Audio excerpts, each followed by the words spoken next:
Okay, so people might not usually pay attention to the category of makeup and hairstyling, but I swear, there has never been a more interesting year for this category than this one.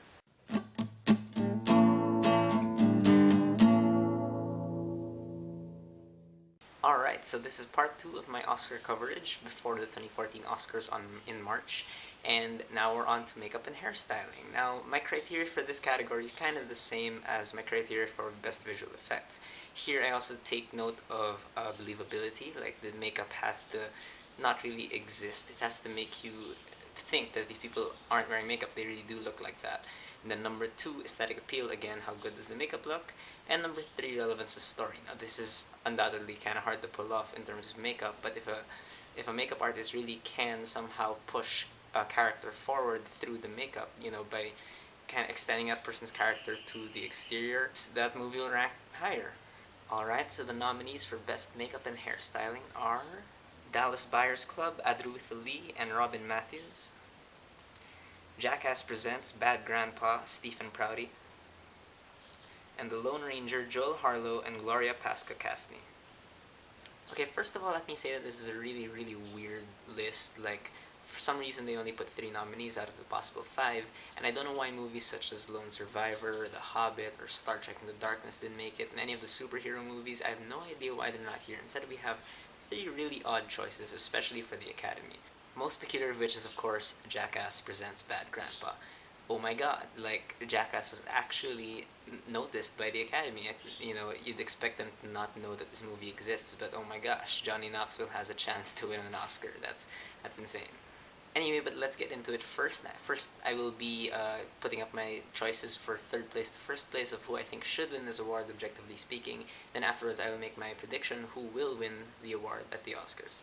Okay, so at third place, unfortunately, I have to put Jackass Presents Bad Grandpa. Now, don't get me wrong, the makeup done on Johnny Knoxville, not just on his face, but his entire body, and his hands especially, was amazing. Like, there's some close-ups in this movie, and you really get to see there's so much detail on this guy's face. And, like, the way they fixed his hair, the way they put, like, veins on his hands and stuff, like little spots and wrinkles on his forehead. Like, it really is such an excellent job. Although this does unfortunately end up in third place because he's the only character in this movie who has makeup.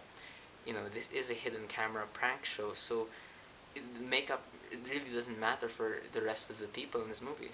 And while again the makeup work on Johnny Knoxville is really good, we don't really get that many close-ups on him. This is a movie that really focuses obviously on bigger events, and looking at the prank from afar, not like intimate character study or whatever. So, I don't even think they were expecting to get attention for the makeup and stuff, but it is a good job. Of course, again, it's still cool to see this nominated. If ever this wins, like, the world's gonna end, and it's gonna be amazing. Okay, now at number 2, I will put The Lone Ranger. Now, of course, Johnny Depp's character Tonto gets the most notice here in terms of makeup because of his white face paint and stuff, and the way they made it, not super clean. And I guess that's cool, but when it comes to Johnny Depp doing weird roles with, white makeup, it's not really anything so wow anymore.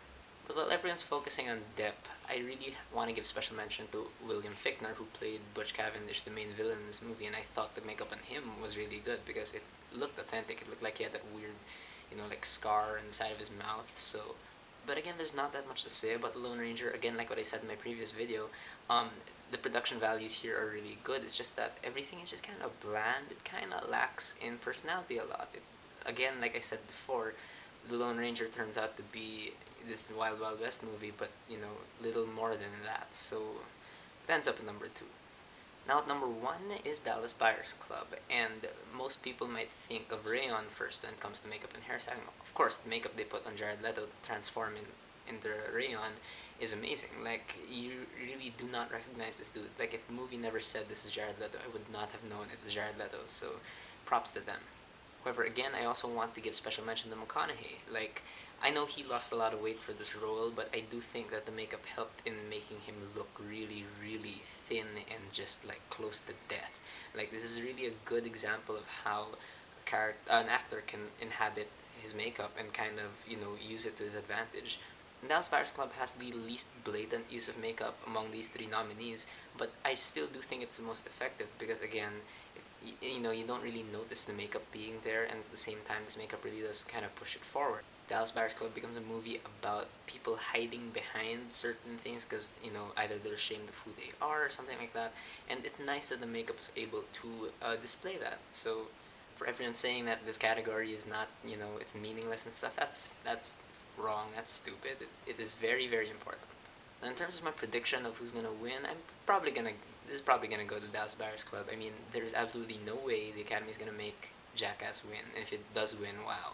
But and also like the Lone Ranger again was a critical and commercial failure, so it's probably doesn't stand a chance. And again, Dallas Buyers Club is the only nominee here to have a nomination for Best Picture and lots of other nominations. So it's probably gonna get it. Alright, so what about you guys? What do you think about the nominees this year? Who do you think is going to win? Who do you think should win and will win this category come March? And if you agree with my choices, if you disagree, whatever you think, please leave a comment and let's have a conversation.